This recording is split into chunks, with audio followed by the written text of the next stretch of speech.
Theresa May's cabinet has agreed a post-Brexit immigration system that will offer visas to immigrants in a tiered system based on skills and wealth, a flagship policy that is expected to be one of her key announcements to the Conservative Party conference next week.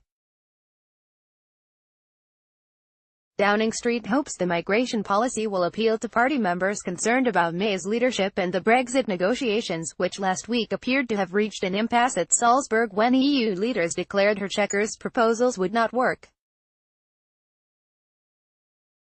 Ministers signed off a plan presented by the Home Secretary, Sajid Javid, in which skilled workers will more easily be able to obtain visas than the unskilled and in which there will be no preferential access to the UK labour market for EU citizens.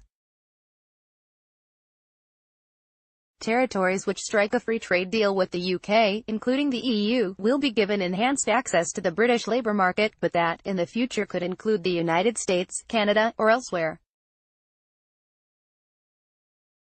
At the same time, no significant concerns were raised by cabinet members about the status of the divorce talks, even though hard Brexiters on the right of her party continued to press for May to change her policy, publishing their alternative Canada-style free trade proposal. The Brexit negotiations update was held at the end of the cabinet meeting on Monday afternoon, and the only person who referred to a Canada-style trade deal was the Prime Minister herself in her own presentation. She added that some EU heads of government were being more constructive than others behind the scenes, but did not specify which leaders. The meeting amounted to a moment of relief for the under-pressure Prime Minister, who heads to New York on Tuesday for a United Nations meeting before turning her attention to the party conference. One cabinet source said May was just trying to get through the conference season intact. A white paper setting out the new immigration policy is due to be published later this autumn. Last week, the government's Migration Advisory Committee, a group of independent experts, proposed that the UK implement policy that favoured skilled workers in a paper that paved the way for Javid and May. But its proposal that there should be no visas made available for unskilled workers outside agriculture provoked alarm among business leaders, who said they needed access to a large labour pool to fill jobs in sectors such as construction, haulage and hospitality.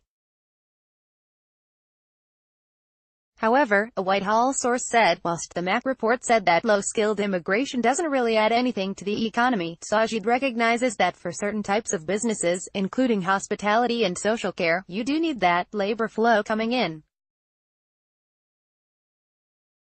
So it's about necessity and what the economy requires, but with an absolute guarantee of ending freedom of movement and not having the preferential system. There was a tiny bit of grumbling from Philip Hammond about potentially extending freedom of movement beyond the transition period, but that was quickly seen off, sources said.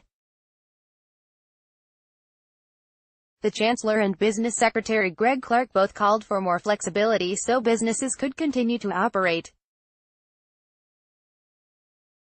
Hammond told colleagues, "We need more than just a trade deal," while Clark said, "Mobility is to services what customs is to trade," sources revealed.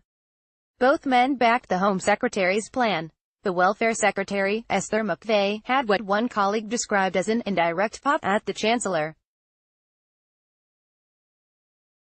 She said, "On the one hand, we're told that when we leave the EU we will go into a recession. On the other, we're going to need mass migration.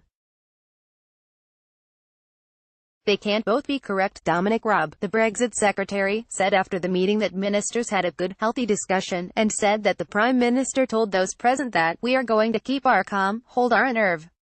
Government sources also dismissed suggestions that Javid wanted EU citizens to be allowed through the border for a transition period of 30 months if Britain left without a deal.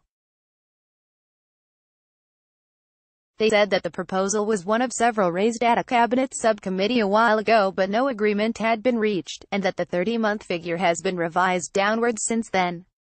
Ministers are waiting for the EU to come back with its detailed counter-proposals to the Chequer's plan in mid-October before deciding what to do next, despite an energetic Chequer's campaign being fronted by Boris Johnson, David Davis and Jacob Rees-Mogg.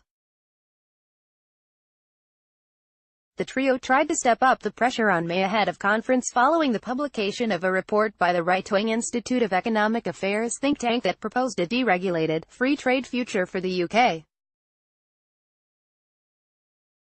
Rees-Mogg told May that she needs to recognise that Chequers does not have much support and that she should think carefully about switching tack to propose that the UK strikes a Canada-style free trade agreement with the EU after Brexit.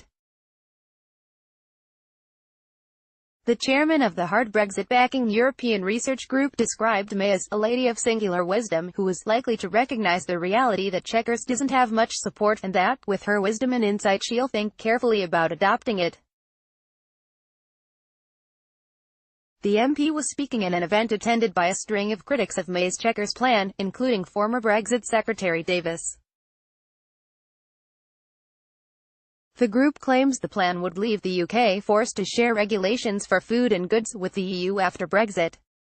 Rees-Mogg said he believed that because the EU had snubbed the Prime Minister by appearing to reject Chequers at the Salzburg summit last week, the only options were a no-deal Brexit or to propose a last-minute free trade agreement. He argued that it would be popular with the British public, and said, if we go to the House of Commons it would be passed.